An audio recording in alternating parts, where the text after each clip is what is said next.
All right. Hey, Ray, thanks for joining me today. Pleasure, Dan, and fun watching the quiz there. Yeah, it was fun. You gave us some additional knowledge around soccer, so that was good. That was good. So today we're going to be talking about the good, the bad, and the uncertainty of democratizing research. I think if you've been listening to SMR, Insights Association, or even the research world at large, you'll hear this topic come up quite a bit. And I know that I've been hearing about it when Ray and I were chatting about what should we talk about. This was immediately something that we both kind of said, yeah, this is what we need to talk about. But before we get into that, I'll introduce Ray Poynter briefly here in case you don't know him. Ray spent the last 40 years at the intersection of research, innovation, and business, having been involved in the development of CAPI, online surveys, social media research. He's done it all. I know he's doing a lot now with being a chief research officer, developing and delivering tools and related materials for communicating stories and data. You also run the NewMR. So Ray is busy, and I know when he's not doing that, he's usually running. So Ray, what is it, 1,000+ days now you've been running? 1,030 days, but I'm just going to do a quick bit of bragging. So I did a marathon on Sunday and set a new PB, 3 hours 27. Wow, that's amazing. That's amazing. Congratulations. Awesome. So Ray, why don't we'll start it off. I know this topic comes from some research that SMR Insights Association did. So maybe kind of tee it up and give people sort of a framework around kind of what we're going to be talking today and why we're talking about this. Yeah, so we had a study, it's a follow-up study, over 800 clients from around the world, asking them what was happening and changes and so on. And the big standout finding was about 50% of all the research projects that clients are involved in, they're doing internally. And that percentage is increasing, and that has increased since last year, and it's growing. So that is part of what we're calling democratization, because it's not that the insight team are doing all these extra projects. It's happening right across the organization. More people are accessing the information, more people are creating research projects, more people are being involved in them, which is, it's a really good change, but it's one that comes with various questions. Yeah. I mean, there's a lot of things we'll unpack here. This change obviously has a fundamental shift in one, how research is conducted, the different players in the space and different work that they're doing. So Ray, I guess, to kick it off, let's dive into like what implications does this have for internal researchers? Obviously, they might be called on more to do different kinds of research where they might have previously used external providers and so forth. So what are some of the biggest changes that you see within an organization as a light of this growing trend? No single trend. There are different ones, and some that I would want to be involved in and some that I wouldn't if I were in their shoes. Yeah. So the one, for example, that I wouldn't is we see some organizations that there's research going on and nobody's talking to the insights team. And so that might be bad research, might be good research, but the insights team is becoming less and less central to the process, and that's not great. Another trend, and this is not super, it's not as bad as the previous one, and what we're seeing is that the insight team keep getting people ringing them up saying, can you do this survey today? They're using them like a coding center.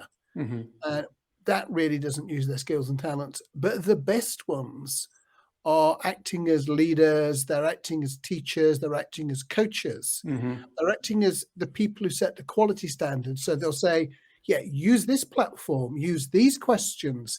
This is how you interpret the answer. And whenever you get anything that's non-standard, talk to me and we'll talk about how's the best way to do that. If you've got somebody who does 10 concept tests a quarter, once you've set them up, they're going to be able to do 9 of those 10 on their own. Yeah. You do need to know, I should talk to someone about this one because this one's a bit different. Right. No, that makes sense. So, Ray, do you see the insights teams at these companies going from not only practitioner but more to educator, right? Where their Absolutely. sole responsibility might be in regard just, hey, we know other people are going to be doing research. It's our responsibility to make sure that they're doing it correctly. So I think that is kind of a growing trend that I think some people might embrace. Some people might go kicking and screaming, right? So it could be good or bad depending on what side of the coin you're on there, I would say. But Absolutely. I mean, this is a conflict I've seen in masterclasses and educators actually inside the research world for years. mhm, There are some people who think that their knowledge is the source of their power. So they're really reluctant to share their knowledge. And yeah, then there are others who realize you don't teach somebody by and large to be better than you, but you do teach them that you know the stuff and they're going to come back to you and they're going to ask the questions. I'm sure people do this down to you all the time. If yeah, you share your knowledge, people will come back and mhm. ask you the questions that are more difficult. And that's what the better client side people are clearly doing. Right, right. And then, so with, I think, with the advent of this, how do you see, tools changing, the different types of tools they're using? Do you still, I guess, and then after we talk about that, we can get into more of, we have a lot of, research firms on here that are using QuestionPro and other platforms, obviously, but, what implications does this have on them and what do you think they can do from it? But I would say, what do you see from a tool usage standpoint? Obviously, what comes to my mind is additional licenses and so forth, and more people within an organization having access to a tool. But what are some things that maybe I'm not thinking about that we should be, or even an internal insights team should be thinking about when it comes to different tools that they're using and advocate? So I think one of the changes I'm seeing is a shift of importance away from new features to complete solutions. Hmm. So instead of a max diff option, and there are plenty of people who want a max diff option, but that is a tool. There are other people who want a prioritization tool. What do Hmm. I do when I need to prioritize options? And they will then look at that, and in the background, it'll be max diff or it'll be turf. But they don't need to make that call. They just need to think about what sort of prioritizing am I doing, and it will run it. And that is part of putting the safety rails, the guardrails on the process, because they're Hmm. not messing around with the specific questions. They're not talking about, we better make sure that this question never appears with that option, and this one doesn't appear with that option. All of that's been done for them. So we're seeing this shift towards more integrated things. Hmm. And of course, the other shift is making sure the answers are available, because Hmm. I've kind of talked about more people in the organization writing studies or running focus groups or running online discussions. But that is even smaller as a proportion of the company than the number of people who need to access the results. What have we run on this? Do we have any information on how many cappuccino drinkers there are in Texas? Hmm. Right. And questions like that, rather than run a new survey. Right. No, I think that makes a lot of sense. And I think this, we can kind of go into a lot of different directions here, but I wanted to kind of see what you thought around.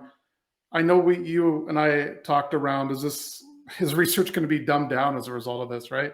I mean, initially, like, people go to school, they do a lot of training and they do have a lot of experience in maybe some of the more advanced functionality that you need in order to get the insights that, a company desires. So how do you see that playing out in terms of, or do you see it as like, hey, we need to set guidelines? If it's this type of research, anyone can do it. If it's this, the insights team needs to do it. I think this is where clear rules need to be set up. Otherwise, I think this will probably, that it'll trend toward that way of not doing as, I think, due diligence into advanced research as you need to do.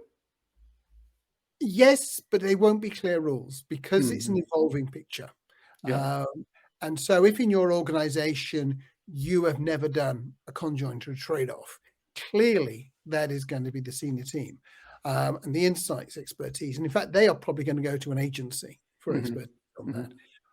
As you move forward, if you start retesting them, and I've got one client in Europe, and they do lots of work with car seats. And nearly every study is identical to the previous study. The translations change a bit, the prices change a bit, but they're essentially the same. That we can put a system in place so that more and more people can use it. And more people can understand results, because with a simulator, you're often playing with a what if simulator at the end of it. Right. Teaching people what's a sensible question to ask the simulator and what's a dumb question to ask the simulator. That's really important. And that's nothing about designing research. Knowing what the limitations of using research are is going to be a really key skill going forward. What questions can you ask people? I could ask you to tell me, what are you going to have for lunch on November the 25th? And I could give you a drop down and you would select it. Minute chance it would be right. Yeah, that's true. Because we just don't know that stuff. And making sure that people don't ask questions like that is going to be more important than how to run the software. I think that's a good point.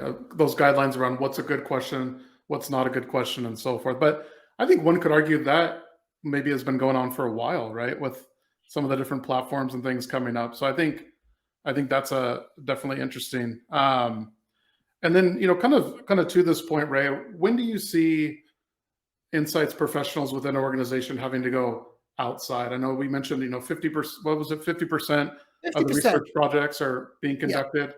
So obviously the other 50% is still being done by external teams, right? It is. And first of all, we should recognize this is a lifting tide. It's a growing picture. So the absolute number of projects handled by agencies doesn't have to decline, even though the percentage of the total is clearly going to decline. Oh, I see. Makes sense. And the dollar value of the stuff done by agencies doesn't have to decline, because actually it's fundamentally more expensive. You're going to an agency because you can't do this research, or because you don't have the capacity at the moment. So capacity filling is actually becoming quite important for agencies as a method of smoothing money over. But beyond that, we have questions like, well, what are the people who are not our customers and the wider market? And here is a non-standard question. And we need to think about semiotics. We need to think about ethnography. We need to do some structural equation modeling, any of those sort of things. You are going to go to specialists. A new type of usability research that you're only going to conduct once, you're going to go to a specialist. If you do usability research every month, then you're going to start looking at bringing that in-house. So I think that is how things are going to break down. The agencies are going to have this wider perspective, deep skill set, and the most successful agencies will be quite happy with knowledge transfer. They won't be the ones that try to keep it all secret. Right. That makes sense. And like what you said is it's kind of a rising tide, right? So just because it's 50% projects and this and that, but there's still more volume out there, right? So that's an interesting point, I think. Yeah, there is a massive increase in evidence-based decision-making. And one of the key reasons for that is you can get the results at the speed of business. We talk about quality and we talk about price, and of course they're important. But so many times when I'm looking at business, it's because the results would not have been fast enough. Sorry, that is an Amazon-owned smart home not being smart in the background. Oh, that's okay. That's all right. No problem. No, I think that's interesting. And then sort of, I think obviously this is enabling growth of platforms, as we kind of alluded to. And you talk a little bit about, some of the priorities, right? You mentioned ease of use, speed, cost, quality. Maybe kind of we can dive into that for a little bit, and then I think we'll move the conversation into sort of repositories and centralizing data and what that means. But kind of talk about the order of priorities that you are thinking about and that you think anybody in insights teams needs to kind of, focus their vision on. Yeah, it's speed. The other two are to do with good enough. So price, can I afford it? Quality, is it good enough for the purpose that I'm putting it to? I really don't need more and more accuracy. And it sounds back to front, but just think about when you drive your car. You probably know how many miles an hour if you've got a digital readout. Actually, if you've got one of those old analog things, it was somewhere between 35 and 40. And that was that was good enough. Nobody was actually going to get you to pay more money to say it's 37 instead of 35 to 40. Right. And certainly nobody will pay money to say it's 37.26534. There's no value to you in that. Right. So Right. people won't pay it. So if the quality you have is good enough at the moment, people are very reluctant to spend longer to get a better answer or to pay more to get a better answer. If the price of it is not a problem, then they're not really going to run around spending time, which is another way for money, to find a better solution. But the speed of the answer, that's massively important. And in some ways, I used to do a lot of research in analgesics. And analgesics have a fundamental problem, which is a really fast analgesic will start to impact your headache in about an hour. It used to be 2 hours. What is an acceptable speed? 20 seconds. That's what I'm looking for. I want to tablet and get it instant, yeah. Instant. So when I'm sitting there in a business meeting and I want to know how many cappuccino drinkers there are in Texas who I could persuade to have one more cappuccino in the afternoon out of the home, I want that answer during the meeting, really. I'm not going to get that, but I certainly want it before the next meeting. And so anything we can do to accelerate speed, which is why we're seeing the start of virtual tools, where instead of testing this new pack, you put it in front of AI and it says, I think people would look at this and they would have this response to it. Because it comes back to that speed question. One of the key reasons to store all your past results is that it should be a faster way of answering new questions than doing new research. Right. And frankly, an awful lot of companies do new research when they already have the answer somewhere. Right. Yeah. Somewhere is. No, and I think, Ray, it kind of goes back to your point earlier you mentioned where you get some of these insights professionals that they want to be that knowledge source, right? And they don't really want to share it. Kind of they see themselves as, no, this is mine, this is my strength, and really maybe their value. But I think it's important as more and more research is done by a wider array of people in a company, you're going to get more research, which I would argue is not a bad thing as long as you're following the different guidelines and protocols and so forth. So what importance do you think like a data repository insights platform like centralizing this information will play, I think, in the future? It will be the key tool, and the insights teams need to make sure that they are associated with the upkeep and the enhancement of it and the promotion of it and the usability. And you've got to be able to find your answers quickly, which is where easy comes into play. So you and I have probably worked with several different information retrieval systems, and some of them are a nightmare. And so we've got to get to a situation where that information comes back much more readily. Because if we think about companies in a regular, you're a car dealership, most of the questions you get are questions you've been asked in the past as well. So you can be much faster if you pull out old answers. If you can then blend old answers together, you can cut the data in new ways. That will all make it really much more effective. Right. No, I think that's right. And it still goes back to like kind of a little phrase like, garbage in, garbage out, right? You still need to have the correct information going in. Otherwise, what you're getting out is going to be useless as well. So I think that's a key point. Absolutely. Yes. Yeah. And then in terms of, I think, tools in helping to enable, if let's say someone outside of the insights department, they want to run a study with an organization, I think, and they need the insights professionals to do it. Maybe it's outside of their expertise, or maybe it crosses those different boundaries that we talked about earlier in terms of research that I should conduct myself, or I need additional insights, additional knowledge that's outside of my capacity at the time. I think sort of like a workflow, right? Or getting those projects into a platform is going to be key, and some way to standardize that. Because I know that the insights professional, they want to do research, right? They don't want to spend all their time managing projects and giving status updates around these different things. So I think that'll be a key thing as well in terms of workflows, project intake, getting tools that will help them to manage their time, and then in turn have everybody within the organization on that same page as well. Yeah, and the one tip I would add is to think about employing somebody whose job it is, because when the semantic web came on the scene, everyone said this is going to be the new big thing, and I was fairly sure it wasn't, because the people who had to code the information going into the web were not the people who were going to get the benefit. They were doing it for other people to get the benefit, and we're not great at doing that. So if we want the information to go in a good way, then that's a really good job for trainees, for interns, actually sometimes to outsource that, so it all gets done.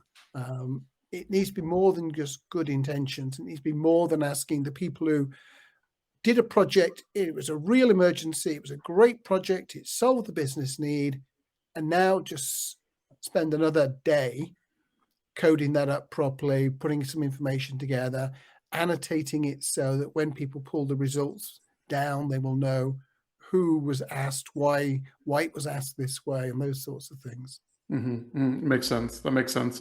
No, so I think that's a key component as well in making sure that just there's uniformity into the different projects and the different workflows and so forth.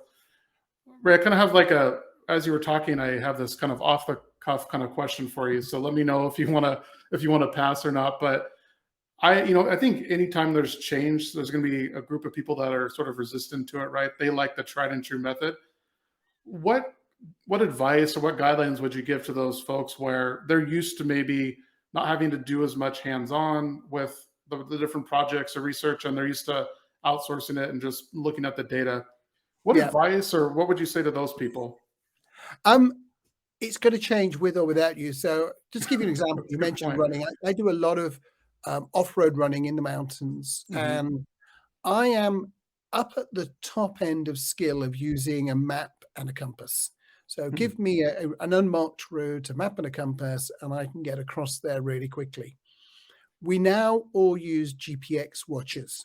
So I now can read the watch the same as every other person who's got the same quality watch as me. So that has gone. And you see some people trying to say, well, can't we make it a rule of the race that you can't have the GPX watch? No, the world's changed, and that has gone away as an advantage. And if you try to protect your sort of secret source knowledge of how to do research, you'll be bypassed. You will not be the person they go to. They will just go straight to the platform. They'll make their own mistakes if necessary, or they'll find other sources. The internet's full of people who will help you. Some of them genuinely. So you don't really have a choice. You can't hang on to this secret knowledge. Right. That makes sense. And then I think on the opposite side, with the research agencies and firms, do you think that it makes sense for them to start maybe thinking about specializing in maybe more advanced research methodologies that just to help augment the teams? Or what advice I would say certainly the advanced research, the stuff that requires multiple buyers, so syndicated research, the stuff that's right at the leading edge of integrating data, all of those sort of projects, the spare capacity. And what we're seeing is a blurring of the line about whether research is in-house or it's done by an agency. So one of the fastest growing job titles in research agencies is customer success manager. So what you're doing is helping somebody on the client side to be successful. And those people are not always researchers. They're quite often they're community moderators and all sorts of things. So when you ask that client, are you doing this project internally or externally? They will quite often say internally. They'll be paying $100,000 a year for this bundle of services that enable them with the platform to deliver the output. Blurring that line is really useful. I think we're familiar with that too, with the customer success manager and helping our clients out with those solutions. I think that's right in our wheelhouse. And it's a lot about being able to connect the researcher with the different tools in the platform, right? So I think, and I know you mentioned that when we were talking earlier um, around some of those different tools and more solution based, right? So I think you meant 80% of, you said 80% of research uses solutions that have been tested and created by experts. So I think as long as the tool has good foundation and has been tested, then I think that helps kind of take care of some of at least the groundwork, and now you can have some confidence in those results, assuming it's set up correctly.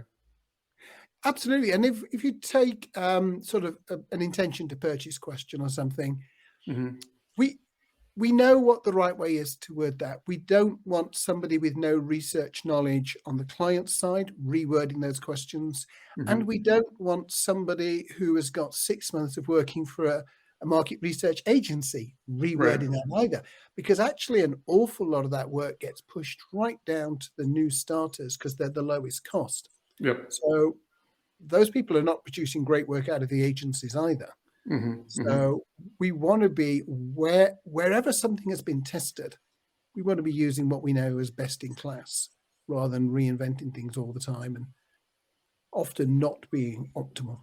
Right. No, that makes sense. Yeah, there's no efficiencies gained there at all, right? So I think that's interesting. I think we talked a little bit earlier, and I want to circle back to it around, let's say you need those insights quickly, and you can base it off of research that you've done in the past. I think that's really where some of these different insights tools, obviously we have, Insights Hub that Vivek mentioned earlier. I'll be talking about it later, but I think one of the things we really tried to do is to make that information gathering meaningful and having good taxonomies and so forth, so you can find the information that you need. And that, I think, you don't need to necessarily be conducting the research, but if you want to consume it, I think that is kind of a key component to where, there might be more people that are conducting research and doing it, but I think there'll be more and more consuming it as well. And so having a good platform that is able to really, have a good repository and being able to search the data, bring up those studies, I think is going to be key as well.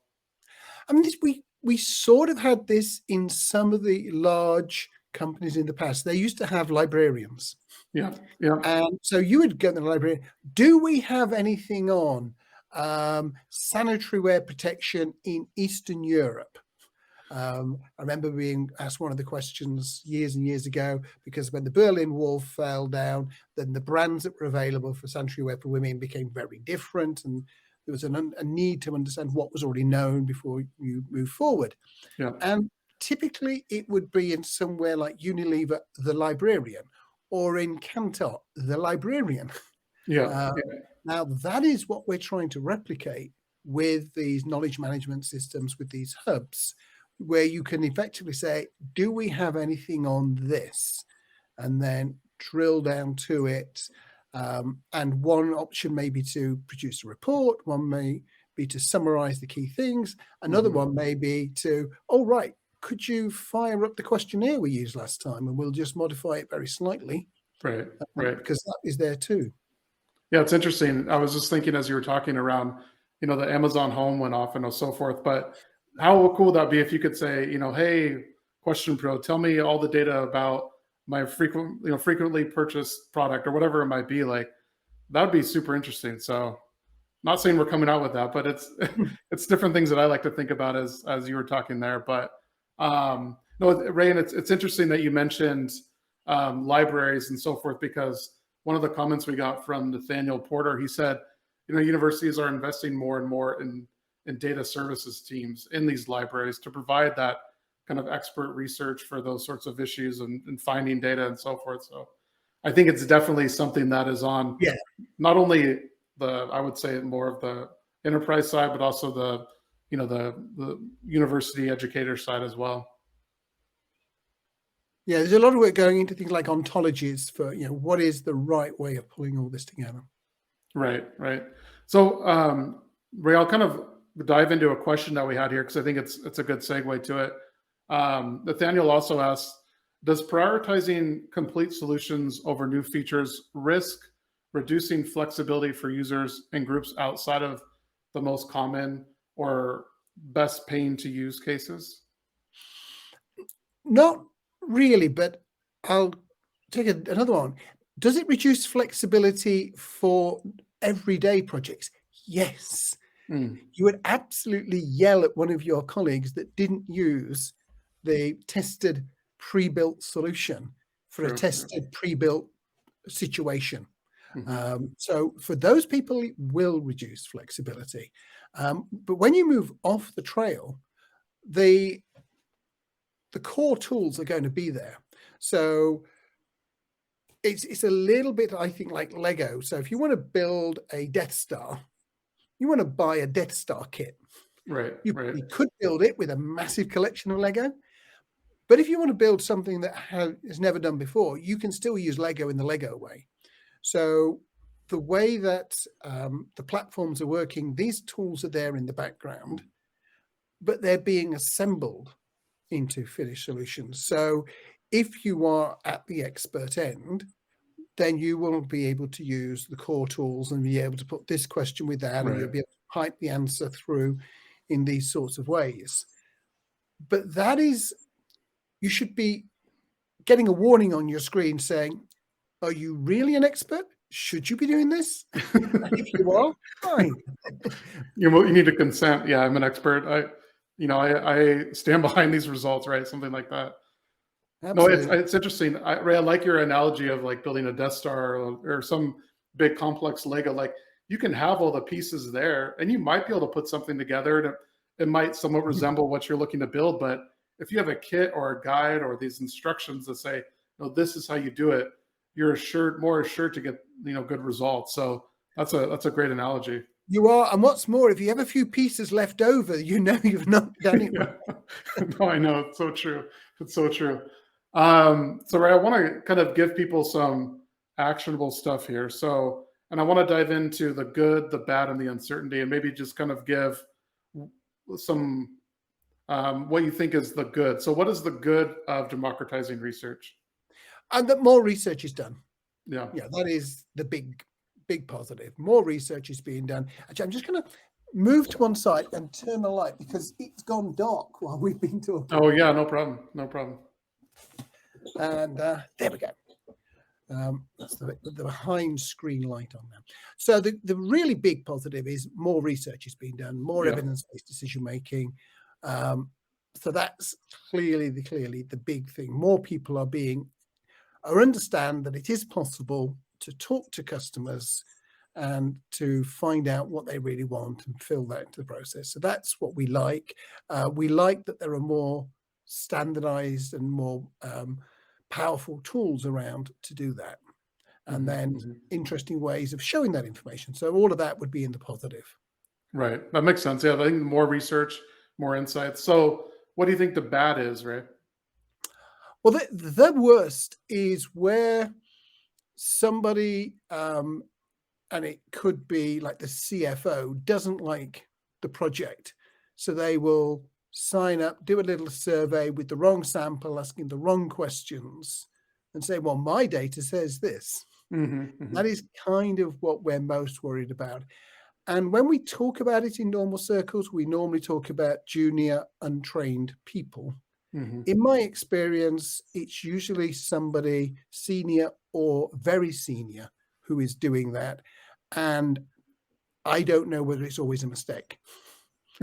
Right, it makes sense. Malicious. And of course, it's the overconfidence. If you are the CIO, you are something like that, you are used to being right. And if those market researchers can do it, I'm sure you can do it. That is where you get some really dumb questions where they ask people, if we did this, would you buy it?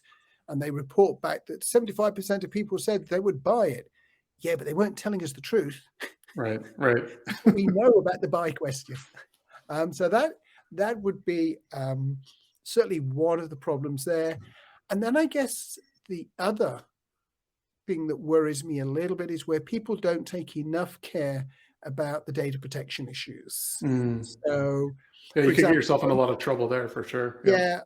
Most times we use QuestionPro for some of our projects, some of our global ones. When I do because of what I need to do, I always tick the complete anonymity. So I know that I can be really comfortable. Yeah, I sure. don't want to accidentally collect information. And I come back to what happened to Google with those cars going around collecting the data, and they ended up sucking up all that Wi-Fi information. Mm. And that was made by some technician at a relatively junior level saying, hey, wouldn't it be cool if we did this? That wasn't a terribly wicked decision at the top. It was just somebody saying, oh, we could collect this. And you could see the same thing. Oh, well, what if we started doing video interviews and recording what books we can see on their shelves and then making some analysis of that? And it might just seem like it's straightforward. So I think that understanding the implication of personally identifiable data Right. is more of a bad than bad survey questions. That makes sense. And I think this goes on to the, insights, the teams, it's they're going to be their responsibility to educate people, not only about research, but different data protection, privacy acts and so forth. So really going to have to expand their roles, I think, as well. And then, I think part of the bad rate probably can be combated by having these good foundations in place where ensuring that the data that you collect is accurate. I know you mentioned, some of the CFOs or the higher level, they want to make sure that the data is accurate, right? And I think the more and more you can do to ensure that these proper methods are being followed, the more sort of backing that the research results will have, I think is another kind of interesting point there. Absolutely. So what is the uncertainty then? It's a relatively new kind of a gray area, but what do you think the uncertainty is? How fast will AI come in and what will it help us with? So I read computer science at university, 1975 to 1978. At that time, we were 5 to 10 years away from cracking AI. Now, we're probably 3 to 8 years away from cracking AI. Now, part of that is because the definitions keep changing. Sure. Yep. Being able to ask Google a question and getting an answer back is super clever. But where will we be when we can get really good, intelligent project design, AI assisted? Where can we get questions where every respondent gets a different question depending on their circumstances because of AI, and somebody works out the stats of how you put it back together? Because that's not trivial. If at the moment, most of our stats assume everybody was asked the same question. If everybody was asked a different question, even if it was the right question, we have some challenges in putting that together. And then working out, we talked about the knowledge hubs and things like that. That is probably the single most important place where AI is going to have the impact. Sure. So you can ask the sort of questions, hey, QuestionPro, do we have anything on cappuccinos in Texas? And it will pull stuff back that makes sense. Yeah. And I've used some AI retrieval, and you are simultaneously impressed at how far they've got and how useless they currently are. It makes sense. I think it's hard because you see the data, but you almost want to reach in and kind of touch it and just see it for yourself, right? So I think it's maybe it's a little more old school where you want to see it in front of you rather than something telling you what it is or what it's not. So, that's kind of interesting. In terms of, you mentioned AI, anything else in terms of uncertainty? I think cooperation. Yeah. So we've been on a long downhill path of people wanting to cooperate with surveys and taking part in things. So how do we turn that around so that people are much more willing to give us feedback in the right way? Now, that may well be avatars and AI as part of the answer to that. Being a lot smarter about only asking what we really need to ask. Right. Certainly being a lot shorter in terms of the questions that we ask and the timing. But I think that if we get a if we carry on with a large number of people who never fill in surveys, never upload their opinion, never do an online chat with a brand, it's going to get harder and harder. Right. I think that makes sense. It makes sense. I thought one of the uncertainties you might say is, we kind of talked about earlier, but are people going to be willing to adapt and what that looks like? So maybe that's a kind of an unsaid uncertainty there when it comes to people. I don't think it's unsaid at all, because I No? think that the next generation would just come through and push anybody who doesn't adapt out of the way. That's a good point. That So time it's will uncertain help that. as to whether people like me, and to a lesser extent people like you, we stand in the way for a little while, or whether we just adopt it. But we will have it is absolutely certain that we will change, That's with or true. without this.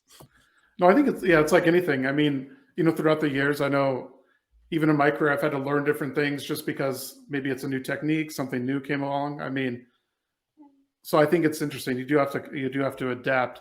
And just say, as we're wrapping up with Ray here, if you have any final questions, feel free to put them in the questions or the chat, and we'll answer them here. Ray, I think maybe a good place to kind of wrap up, unless we get some questions coming in, is what's your prediction on what the survey will say next year? Do you think it'll shift to greater than 50% is being done in-house? What do you think along those lines, in terms, kind of put on your crystal ball here and read that and see? Okay, so we've got about 800 people, so it's plus or minus 3%. So even if the percentage increases in the population by a couple of percent, we could show it declining by 1%. So do I think in the real world that the percentage of projects done internally will increase? Absolutely. Do I think that the survey will show it? I think it's 50-50. Mm-hmm. And that is part of this awareness of difference I was talking about. You do need to understand what numbers can and can't tell you. So Right. if in a year's time it's 1% lower, that could mean that in the real world it's 2% higher. Got it. So what's your prediction? What number do you think? My prediction is it will be higher. Be higher. Okay, makes sense. That makes sense. All right. Any other questions here? I think, Ray, that's probably a good place. Oh, go ahead. Go ahead. And I think that increase will carry on at 1 or 2% a year for several years. Interesting. I guess kind of a parlay to that is, obviously we're still dealing with a pandemic and you can't ignore that. Do you think this is kind of a result of that, or you think regardless of the pandemic, this trend would have been here? This would have been there anyway.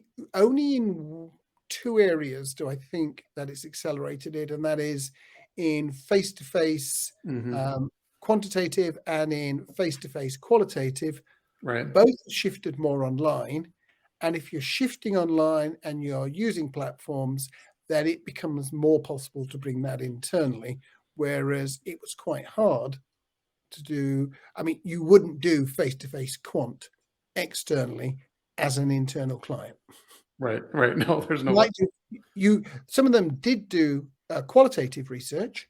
Mm-hmm. I was talking to a great researcher at Solomon, and one of the things that she did was she goes running with 2 or 3 people wearing Solomon clothing for about 5 or 10 miles, and they have a running focus group to discuss the equipment. Well, that's cool. That doesn't work well in a virtual environment. It's true. So that'd be difficult. Awesome. Hey, Ray, I think that's a good spot to wrap up. Thanks so much for joining us on XDay today, and we'll catch up here soon. Great talking to you, Dan. Bye, everyone.